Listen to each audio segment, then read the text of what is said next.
ನಮ್ಮ ರೈತರನ್ನ, ನಮ್ಮ ಬಡವರನ್ನ ಯಾಮಾರಿಸಿ ಕಾರ್ಡ್ ಕೊಟ್ಟು ರಾತ್ರೋರಾತ್ರಿ 12 ಗಂಟೆಯಲ್ಲಿ ಗೆದ್ದಂತ ಎಚ್.ಸಿ. ಬಾಲಕೃಷ್ಣ ಅವರ ಹುನ್ನಾರ ಕೂಡ ಬಹಳ ಪ್ರಬಲವಾಗಿ ಇದೆ.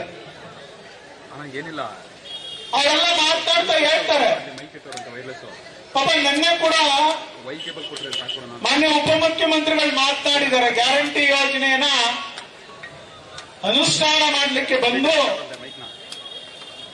ಇಲ್ಲಿರೋರೆಲ್ಲ ಡೂಪ್ಲಿಕೇಟ್ ರೈತರುಗಳಂತೆ. ನಾವೆಲ್ಲ ಇಲ್ಲಿ ಯಾರು ಒರಿಜಿನಲ್ ರೈತರು ಇರುವಂತೆ. ಏನ್ ಹೇಳ್ತೀರಿ ಇದಕ್ಕೆ?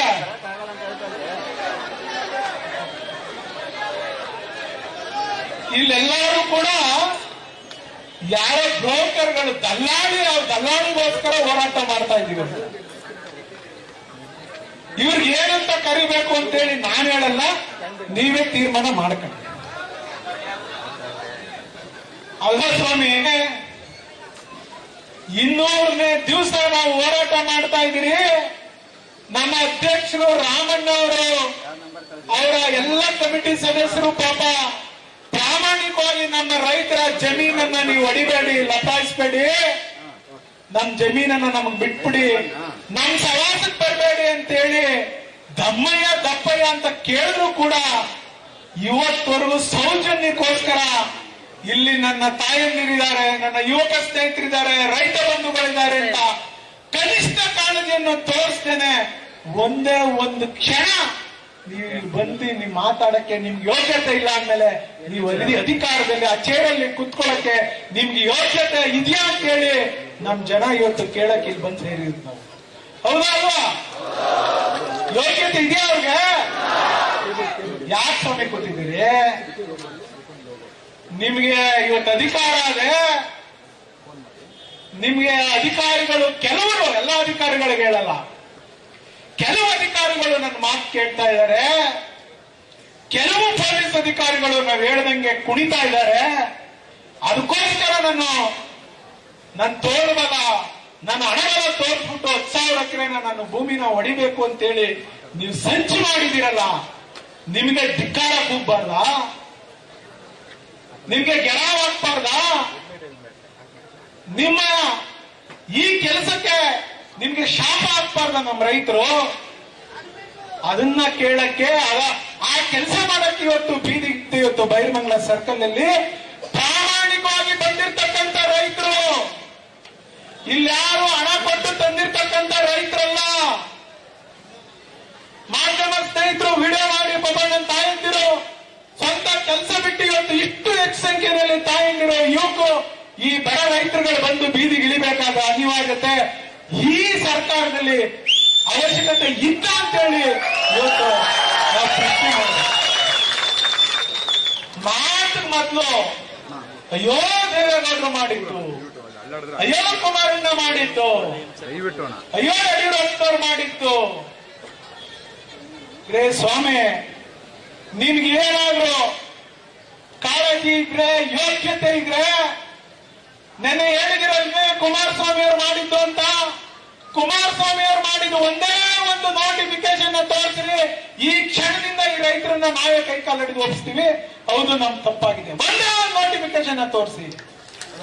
ಸುಳ್ಳು ಹೇಳಕ್ಕೆ ನಿಮ್ ಯಾರು ಕೇಳೋದಿಲ್ಲ. ನಾವು ಹೇಳಿದ್ದೆ ಸತ್ಯ. ಇಲ್ಲಿ ನಮ್ ಜಿಲ್ಲೆನಲ್ಲಿ ನನ್ನ ತಮ್ಮನ್ನ ಪ್ರಾಧಿಕಾರಕ್ಕೆ ನಿರ್ದೇಶಕರು ಮಾಡಿದ್ರು ಯಾರು ಕೇಳಲ್ಲ, ನನ್ನ ಸಂಬಂಧಿಕರು ಮಾಡಿದ್ರು ಯಾರು ಕೇಳಲ್ಲ ಅಂತ ಹೇಳಿ ನೀವು ಆಡಿದ್ದೇ ಆಟ, ಉಡಿದ್ದೇ ಲಗ್ಗೆ ಅಂದ್ರೆ ಇವತ್ತು ನಮ್ಮ ರೈತರು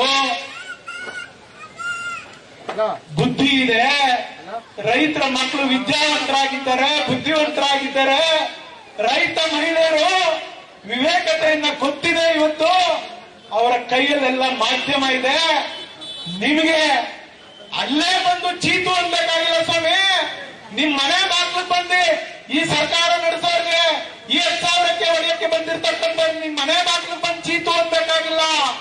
ನಿಮ್ ಮನೆ ಬಾಗ್ಲಿಗೆ ಬಂದು ಪರ್ಕೆನ ಚಪ್ಪಲಿನ ಹಿಡ್ಕೊಂಡು ತೋರಿಸ್ಬೇಕಾಗಿಲ್ಲ.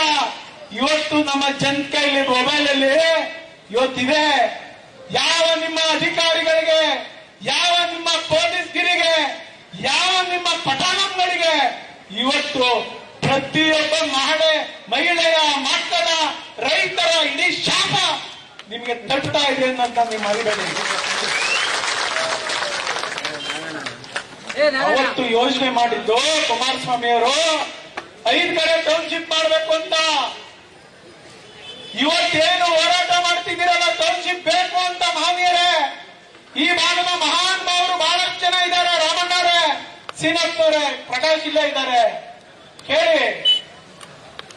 ಅವತ್ತು ಈ ಹೋರಾಟವನ್ನ ಅವತ್ತು ಕುಮಾರಸ್ವಾಮಿ ಅವರು ಮಾಡ್ಲಿಕ್ಕೆ ಹೊರಟಂತ ಈ ಟೌನ್ಶಿಪ್ ಅನ್ನ ಕೋರ್ಟ್ ಕಳಿಸ್ತಾರೆ. ಯಾರು ಸ್ವಾಮಿ? ಡಿ ಕೆ ಶಿವಕುಮಾರ್ ಸಾಹೇಬ್ರೆ, ಸಿಎಂ ಲಿಂಗಪ್ಪಾಜಿ ಅವರು ಇದ್ದಾರೆ. ಯಾರು ಕಳಿಸಿದ್ರು? ಇದೇ ನೈಸ್ ಕಂಪನಿಯ ತಗೊಂಡು ನೀವು ಈ ಟೌನ್ಶಿಪ್ ಆಗ್ಬಿಟ್ರೆ ನನಗೆ ಎಲ್ಲ ಹಿನ್ನಡೆ ಎತ್ಕಟ್ಟಿ ನೀವು ಕೋರ್ಟ್ ಕಳಿಸಿ, ಕೃಷ್ಣಾದಲ್ಲಿ ಸಭೆಗಳು ಮಾಡಿಸಿ, ವಿಧಾನಸಭೆಯಲ್ಲಿ ಸಭೆಗಳು ಮಾಡಿಸಿ. ಅವತ್ತು ಮುಖ್ಯಮಂತ್ರಿ ಆಗಿದ್ದರು ಕುಮಾರಸ್ವಾಮಿ ಅವರು 5-6 ಸಭೆಗಳನ್ನ ಮಾಡಿಸಿದ್ರು. ಏನ್ ಹೇಳಿದ್ರಿ ನೀವೆಲ್ಲ? ಹೊಡಿಬೇಡಿ ಅಂದಾಗ ಈ ಯೋಜನೆಯಿಂದ ಹಿಂತರಿಸಂತ ರೈತರ ಧ್ವನಿಯಾಗಿ ಹೃದಯ ಶ್ರೀಮಂತಕ್ಕೆ ತಾಯಿ ಹೃದಯ ಇಲ್ಲವಂತ ಒಂದು ನಾಯಕ ಯಾರಾದ್ರೂ ಇದ್ದಾರೆ ಅಂದ್ರೆ ಅದು ಕುಮಾರಸ್ವಾಮಿ ಅನ್ನೋದನ್ನ ಯಾರು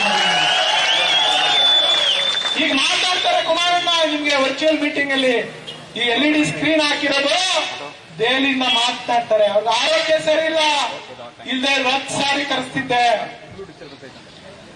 ಅವ್ರಿಗೆ 3 ಬಾರಿ ಮತ್ತೆ ಹಾಸ್ಪಿಟಲೈಸ್ ಆದ್ರು. ಆದ್ರೂ ಕೂಡ ನಮ್ಮ ರೈತರಿಗೆ ನಾನು ಇದ್ದೀನಿ ಈ ವಿಚಾರದಲ್ಲಿ. ನಿಮ್ಗೆ ಪೆನ್ನು ಪೇಪರ್ ಕೊಟ್ಟಿದಾರಲ್ಲ ಸ್ವಾಮಿ ಈ ಜಿಲ್ಲೆ ಜನ, ಬಿಟ್ಬಿಡಿ ನೀವು. ನಮ್ಮ ರೈತರಿಗೆ ಏನೋ ಒಳ್ಳೇದ್ ಮಾಡಬೇಡಿ ನೀವು. ಯಾರು ಬಂದಿದ್ರು ಸ್ವಾಮಿ ನಿಮ್ ಮನೆ ಬಾಕ್ಲಿಗೆ? ನಮ್ಗೆ ಒಳ್ಳೇದ್ ಮಾಡಿ ನಮ್ಗೆ ಲ್ಯಾಂಡ್ ಅಕ್ವೇಷನ್ ಮಾಡ್ಬಿಡಿ ಅಂತ ಯಾರನ್ನ ಬಂದಿದ್ರ? ಬಾಲಕೃಷ್ಣ ಅವ್ರ ಮನೆ ಹತ್ರಕ್ಕೆ ಯಾರನ್ನ ಹೋಗಿದ್ರ? ಡಿ ಕೆ ಸುರೇಶ್ ಅವ್ರ ಮನೆ ಹತ್ರಕ್ಕೆ ಹೋಗಿದ್ರ? ಡಿ ಕೆ ಶಿವಕುಮಾರ್ ಮನೆ ಹತ್ರಕ್ಕೆ ಹೋಗಿದ್ರ ಸ್ವಾಮಿ? ನಿಮ್ಗೆ ಯಾರೋ ಒಬ್ಬ ಅಧಿಕಾರಿ, ಒಬ್ಬ ಕಮಿಷನರ್ ಸಿಕ್ಬಿಟ್ಟವ್ರೆ. ಒಬ್ಬ ಇಲ್ಲಿ ನಮ್ಮ ಒಬ್ಬ ಅಧಿಕಾರಿ ಮಾರುತಿ ಪ್ರಸನ್ನ ಅಂತ ವ್ಯಕ್ತಿ ಏನ್ ಓಲನ್ಸೋರು ಅವ್ರದೇ ಅಂತೆ. ಏನಿಲ್ ಬಂದು ರೈತರಿಗೆ ಧಮಕಿ ಹಾಕೋದಂತೆ. ಏನ್ ಚುಕ್ಕಿ ಇಟ್ಬಿಟ್ಟು ಅಲ್ಲ ಇದ್ದೀನಿ ನಾನು, ನೀವು ಜಮೀನ್ ದುಡ್ಡೇ ತಗೊಳಕ್ಕಾಗಲ್ಲ ಅಂತೇಳಿ ಬಂಡಲ್ ಬಿಡ್ತಾರಂತೆ. ನಾನು ಹೇಳಿದೆ ಅವತ್ತು, ಇನ್ ಬಹಳ ದಿನ ಉಳಿದಿಲ್ಲ ನಿಮ್ ಸರ್ಕಾರ. ಅಮ್ಮಮ್ಮ ಅಂದ್ರೆ ಇನ್ನೊಂದು ವರ್ಷ. ಯಾರ್ಯಾರ ಅಧಿಕಾರಿಗಳು ನಮ್ಮ ರೈತರನ್ನ ಇವತ್ತು ಹಿಂಸಿಸ್ತಾ ಇದ್ದೀರಿ, ರಕ್ತಪಾತ ನಡಿಬೇಕು ಅಂತೇಳಿ ಇಲ್ಲಿ ಹೋರಾಟ ಮಾಡ್ತಾ ಇದ್ದೀರಿ, ಅಣ್ತಂದಿರ್ಗೆ ಎತ್ಕಡ್ತಾ ಇದ್ದೀರಿ, ಅಕ್ಕ ತಂಗಿದಿರ್ನ ಎತ್ಕಡ್ತಾ ಇದ್ದೀರಿ, ಅಣ್ತಂದಿರ್ಗೆ ಇವತ್ತು ಬುಡಗಳು ಬಿಚ್ಕೋಬೇಕು, ಮರಣಗಳಾದ ಪರಿಸ್ಥಿತಿಗೆ ಇವತ್ತು ಇಲ್ಲಿ ಗರ್ಭ ತಂದಿಕ್ತಿದ್ದೀರಿ. ನಿಮ್ನ ಗುರ್ತಿಟ್ಟು ನಿಮಗೆ ಕಾಟ ಕೊಡುವಂತ ಕಾಲ ಇನ್ ಕೇವಲ 1 ವರ್ಷ ಇದೆ. ಜ್ಞಾಪಕ ಮಾಡಿಕೊಳ್ಳಿ ಅಧಿಕಾರಿಗಳೇ. ನಾನು ನಿಖಿಲಣ್ಣ ನಮ್ಮ ಮೇಲ್ಗಡೆ ಕೂತಿರೋರು ಯಾರು ನಾವು ಸುಮ್ಮನಿರೋಲ್ಲ. ನಮಗೂ ದೇವರು ಈ ಕ್ಷೇತ್ರದ ಜನ, ಈ ಜಿಲ್ಲೆ ಜನ, ಈ ರಾಜ್ಯದ ಜನ ಬಡವರ ಪರ ಹೋರಾಟ ಮಾಡಿ ಅಂತ ಆಶೀರ್ವಾದ ಮಾಡ್ತಾರೆ. ಆ ನಂಬಿಕೆ ಮೇಲೆ ಇವತ್ತು ರೈತರನ್ನ ಉಳಿಸುವಂತ ವ್ಯವಸ್ಥೆನಲ್ಲಿ ಹೋರಾಟ ಮಾಡ್ತಾ ಇದೀವಿ. ನಾವಿಲ್ಲ ಹಣ ಮಾಡ್ಲಿಕ್ಕೋಸ್ಕರನೋ, ಆಸ್ತಿ ಹೊಡಿಲಿಕ್ಕೋಸ್ಕರನೋ, ಇಲ್ಲ ರೈತರು ಮಾಡಿಕೊಂಡು ರಾಜಕಾರಣ ಮಾಡಕ್ಕೋಸ್ಕರನೋ ಇಲ್ಲಿ ಬಂದಿಲ್ಲ. ಈ ಮಂಜು ಈ ಗ್ರಾಮದ ಮಗ, ಇಲ್ಲಿ ಹುಟ್ಟಿ ಬೆಳೆದಿರೋನು, ಇಲ್ಲಿ ರೈತರ ಕಷ್ಟ ಏನು ಅಂತ ಗೊತ್ತಿರೋನು. ಕುಮಾರಸ್ವಾಮಿ ಅವರ ಸರ್ಕಾರ ಇದ್ದಾಗ ಈ ಬೈರಮಂಗಲ ಜಲಾಶಯದ ನಾಳೆ ಧ್ರುವೀಕರಣ ಆಗ್ಬೇಕು, ಬೈರಮಂಗಲ ಜಲಾಶಯ ಶುದ್ಧೀಕರಣ ಆಗ್ಬೇಕು, ನಮ್ಮ ರೈತರು ಏನ್ ನೀರಾವರಿ ಅಚ್ಚುಕಟ್ಟಲ್ಲಿದ್ದಾರೆ ಅವ್ರಿಗೆ ಅನುಕೂಲ ಆಗ್ಬೇಕು ಅಂತ ಹೇಳಿ 250 ಕೋಟಿ ಹಣ ತಂದು ಕೆಲಸ ಮಾಡಿರೋನು. ಮಾಡಿದ್ದೀನ ಇಲ್ವಾ? ಹೇಳಿ ಸ್ವಾಮಿ, ಮಾಡಿದ್ದ ಈ ಹುಡುಗ ಇಲ್ವಾ? ಮಾಡಿದ್ರ ಹಿಂದೆ ಇದ್ದರು ಹಣ ಹೊಡೆಯಕ್ ಜಾಸ್ತಿ ಸಿಕ್ಕೋಗ್ಬಿಡ್ತದೆ ಅಂತ ಬಾಲಕೃಷ್ಣ ಇಲ್ಲಿ ಬಂಡಲ್ ಬಿಟ್ಕೊಂಡು ಎಲ್ಲೋ ಕುತ್ಕೊಂಡು ಪ್ರಶ್ನೆಲ್ ಹೇಳ್ಬಿಟ್ಟು ಅಲ್ಲೆಲ್ಲ ಅವತ್ತು ಬಾ ಇಲ್ಲೆಲ್ಲ ರೈತರನ್ನ ಕೇಳ್ತೀನಿ ಅಂದ್ಬಿಟ್ಟು ಜೂಟ್ ಹೊಡೆದ್ಬಿಟ್ಟಲ್ಲ. ಬಾರೋಣ ಇಲ್ಲಿ ಬಾ, ಈಗ ರೈತರು ಮುಂದೆ ನನ್ನ ತಾಯಂದಿರು ಬಂದು ಕೇಳು, ಏ ಯಾಕಮ್ಮ ನಾನು ದುಡ್ಡು ಕೊಡ್ತೀನಿ ಭೂಮಿ ಕೊಡಿ ಅಂತ ನಿನ್ ತಾಕತ್ತಿದ್ರೆ ಬಂದು ಕೇಳಪ್ಪ, ಇಲ್ಲಿ ಕೇಳ್ಬೇಕಲ್ವಾ? ಡಿ ಕೆ ಶಿವಕುಮಾರ್ ಸಾಹೇಬ್ರೆ, ಇವ್ರು ಅಸಲಿ ರೈತರ ನಕಲಿ ರೈತರ ಅಂತ ಹೇಳಿ ಬನ್ನಿ ಈಗ ಒಂದ್ ದಿವಸ. ನಿಮ್ ಪಕ್ಷದ ಮುಖಂಡ್ರೆ ಯಾರು ಬೇಡ, ಯಾರು ಬೇಡವೇ.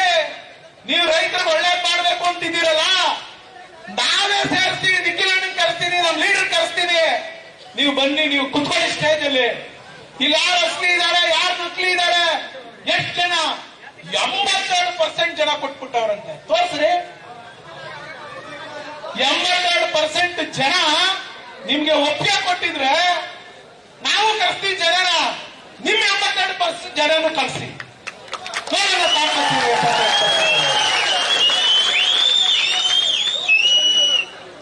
ರೈತರ ಬದುಕಿನಲ್ಲಿ ನನ್ನ ತಾಯಂದಿರು ಅವರು ಬದುಕು ಕಟ್ಕೊಂಡವ್ರಿ, ಹಸು ಮಡಿಕೊಂಡವ್ರೆ, ಎಮ್ಮೆ ಮಡಿಕೊಂಡವ್ರೆ, ಕುರಿ ಕೋಳಿಗಳು ಮಡಿಕೊಂಡವ್ರೆ, ರೇಷ್ಮೆ ಬೆಳಿತಾರೆ, ದಿನನಿತ್ಯ ಶ್ರಮ ಪಟ್ಟು ಹಾಲು ಕರೀತಾರೆ, ಧೈರ್ಯಗಾಗ್ತಾರೆ, ಅವ್ರ ಜೀವನೋಪಾಯ, ಅವ್ರ ಜೀವನ ನಡೆಸ್ತಾವ್ರೆ, ಮಕ್ಕಳು ವಿದ್ಯಾಭ್ಯಾಸ ಕಲಿಸ್ತಾವ್ರೆ, ಹಣ್ಣು ಸೊಪ್ಪು ತರಕಾರಿ ಬೆಳಿತಾರೆ. ಅದಕ್ಕೆ ನೀನು ಕನಕಪುರದ ಕಲ್ಲ ಬಂಡೆನ ತಂದು ಅವ್ರ ಎದೆ ಮೇಲೆ ಹಾಕ್ಬೇಕು ಅಂತ ಇದೆಯಲ್ಲ, ಇದು ಸರಿನಾ? ಯಾರು ಕೇಳಬಾರ್ದ? ನಾವು ಕೇಳಿದ್ರೆ ಬಾಲಕೃಷ್ಣನ ವಿರೋಧಿಗಳು ಕೇಳ್ತಾರೆ ಅಂತ. ನಾವೇ ಆಡಳಿತದಲ್ಲಿ ಇದ್ಬಿಟ್ಟು, ನಾವೇ ಈ ಕೆಲಸ ಮಾಡ್ಬಿಟ್ಟು, ನೀವ್ ವಿರೋಧ ಪಕ್ಷದಲ್ಲಿದ್ರೆ ಏನ್ ಮಾಡ್ತಿದ್ರಿ ಸ್ವಾಮಿ? ನೀವೇನ್ ಕಳ್ಳೆ ಬೆಲ್ಲ ತಿನ್ಕೊಂಡು ಕುತ್ಕೋತಿದ್ರಾ? ಏನು ಉರುಳು ಸರಿನೇ ಮಾಡ್ಬಿಡೋರೇನೋ ಇಲ್ಲಿಂದ. ಅಯ್ಯಯ್ಯೋ ಇಲ್ಲೇನೋ ಆಗೋಯ್ತು, ಹೊಡೆದ್ಬಿಟ್ರು, ಅಯ್ಯೋ ಕುಮಾರಸ್ವಾಮಿ ಅವ್ರು ಹೊಡ್ಕೊಂಡೋದ್ರು ಅಂತ ಯಾರಿಗಿರಿ ಹೇಳ್ತೀರಿ? ನಿಮ್ಮ ದೊಡ್ಡ ಬೆದರಿಕೆಗೆ, ನಿಮ್ಮ ತೋಲ್ ಬಲ್ಲಕ್ಕೆ, ತೊಡೆ ಬಲ್ಲಕ್ಕೆ ಅದ್ರವ್ರು ಯಾರು ಇದ್ದಾರೆ? ನೀವೆಲ್ಲ ಮಡಿಕೊಂಡ್ರಿ, ಎಲ್ಲ ಕಟ್ ಮಾಡಿದ್ರಿ. ನಿಮ್ಮೂರಲ್ಲಿ ಕಟ್ ಮಾಡಿಬಿಟ್ಟು ಈ ಕ್ಷೇತ್ರಕ್ಕೋ ಈ ಜಿಲ್ಲೆಗೆ ಬನ್ನಿ. ನಿಮ್ಮ ದೌರ್ಜನ್ಯ ದರ್ಪಕ್ಕೆ ಯಾರು ಎದುರಿಲ್ಲ. ನೀವ್ಯಾರೋ ಒಂದಷ್ಟು ಜನ ಪೊಲೀಸ್ ಇಟ್ಕೊಂಡು, ಪೊಲೀಸ್ನವರು ಕೆಲವರು ಬಕೆಟ್ ಹಿಡಿತಾವ್ರೆ. ಈ ಬಕೆಟ್ ಸಂಸ್ಕೃತಿ ನಡೆಯೋಣ. ಹಿಡಿದಿರೋ ಇನ್ಸ್ಪೆಕ್ಟರ್ಗೆ ಹೇಳ್ತೀನಿ, ನಿನ್ ಸೀಟ್ ಖಾಲಿ ಆಗ್ಬಿಟ್ಟದೆ, 1.5 ಕೋಟಿಗೆ ಸೇವ್ ಆಗೋಗ್ಬಿಟ್ಟದೆ 3 ದಿವಸದಲ್ಲೇ. ನಿನ್ ಸೀಟು ಬಾಲಕೃಷ್ಣ 1.5 ಕೋಟಿಗೆ ಹಾಕಿಟ್ಬಿಟ್ಟವ್ರೆ. ಎಷ್ಟು ದಿನ ಐತ್ಯ? ಯಾಕೆ ನಮ್ಮ ರೈತರನ್ನ ಗೋಳು ಇಕ್ಕೋತ್ಯ? ಯಾಕೆ ನಮ್ಮ ರೈತರನ್ನ ಕೆಣಕಿ ನಮ್ ಕೈಲಿ ಬಯಸ್ಕೋತ್ಯ? ಯಾವ ಅಧಿಕಾರಿಗಳಿಗೂ ಹೆದರ್ಕೋಬೇಡಿ, ಯಾವ ಪೊಲೀಸ್ಗಿರಿಗೂ ಹೆದರ್ಕೋಬೇಡಿ. ನಾವು ನಿಜವಾದ ರೈತರು, ನಮ್ಮ ಭೂಮಿ. ಇವ್ರು ಹೇಳ್ತಿದ್ರಲ್ಲ, ದೆಹಲಿ ಹೋಗಿ ಪ್ರಧಾನ ಮಂತ್ರಿ ಮುಂದೆ ಕೂಗಿದ್ರು ಇವರು, ನಮ್ಮ ಭೂಮಿ ನಮ್ಮ ತೆರಿಗೆ ಕೊಟ್ಬಿಡಿ ಅಂತ. ಅಲ್ಲ ರೀ, ನಮ್ಮ ಭೂಮಿನ, ನಮ್ಮ ಹಕ್ಕಿನ ನಾವು ಕೇಳೋದಕ್ಕೆ ನೀನು ಪೊಲೀಸ್ ಕೈಲಿ, ಇನ್ನೊಬ್ಬರ ಕೈಲಿ ದಾದಾಗಿರಿ ಮಾಡಿಸ್ತೇನ್ರಿ. ನಿನ್ ದಾದಾಗಿರಿಗೆ ನಾವ್ ಯಾರು ಎದುರಲ್ಲ. ಇವತ್ತು ನಾನು SP ಸಾಹೇಬ್ರಿಗೆ, DC ಸಾಹೇಬ್ರಿಗೆ ನನ್ ಜೊತೆ ಮಾತಾಡ್ದಾಗ ಹೇಳಿದ್ದೀನಿ, ನಮ್ಮ ರೈತರ ಮುಂದೆನೂ ಹೇಳ್ತೀನಿ, ಇಲ್ಲಿ ರಕ್ತಪಾತ ಆಗಕ್ಕೆ ಬಿಡಬೇಡಿ. ಒಂದು ವೇಳೆ ರಕ್ತಪಾತ ಆದ್ರೆ ಯಾರ ಅಣ್ತಂದಿರು ತಲೆ ಹೊಡ್ಕೊತಾರೆ, ಮಾಡ್ರುಗಳಾಗ್ತವೆ. ನೀವೆಲ್ಲ ಎತ್ಕೊಳ್ತಾ ಇದೀರಿ. ತಮ್ಮನ್ ಜಮೀನ ಅಣ್ಣ ಬಂದ್ ಅಳ್ಸಕ್ಕೆ, ಅಣ್ಣನ ಜಮೀನ ಇನ್ನೊಬ್ಬ ಯಾರು ಅಣ್ಣನ ಮಗ ಬಂದ್ ಅಳ್ಸಕ್ಕೆ, ಇವೆಲ್ಲ ನನ್ನ ತಾಯಂದಿರಿಗೆಲ್ಲ ಎದುರಿಸ್ತೀರಿ. ಇವೆಲ್ಲ ಆದ್ರೆ ಇವತ್ತೆಲ್ಲ ನೀವು ವಿಡಿಯೋದಲ್ಲಿ ನೋಡಿರ್ಬೋದು, ದಿನ ಟಿವಿ ಮಾಧ್ಯಮದಲ್ಲಿ ನೋಡಿರ್ಬೋದು. ನಾವ್ಯಾರು ಕೂಡ ಇವತ್ತಿನವರೆಗೂ ನಮ್ ಸಾಧನೆನ ಕಳ್ಕೊಂಡಿಲ್ಲ. ನಮ್ಮ ಯುವ ನಾಯಕರು ನಡೀರಿ ಬೀದಿಗಿಳಿಯೋಣ ಅಂತೇಳಿ ಒಂದೇ ಒಂದು ಕರೆ ಕೊಟ್ರೆ ನಿಮ್ಮ ಯಾವ ಊರಿಗೂ ಸೇರ್ಸಕ್ಕೆ ಇವತ್ತು ನಮ್ಮ ಪಾತ್ರ, ನಮ್ಮ ನಿಖಿಲಣ್ಣವ್ರ ಪಾತ್ರ ಏನಿದೆ? ನಿಖಿಲಣ್ಣವರು ಈ ರೈತರ ಭಾವನೆ ಕೇಳಬೇಕು. ನನ್ನ ಮೈ ಕೈಯಲ್ಲಿ ರಕ್ತ ಹರಿತಾ ಇರೋದು ದೇವೇಗೌಡರ ರಕ್ತ. ಈ ರೈತ ಮಣ್ಣಿನ ಮಗನ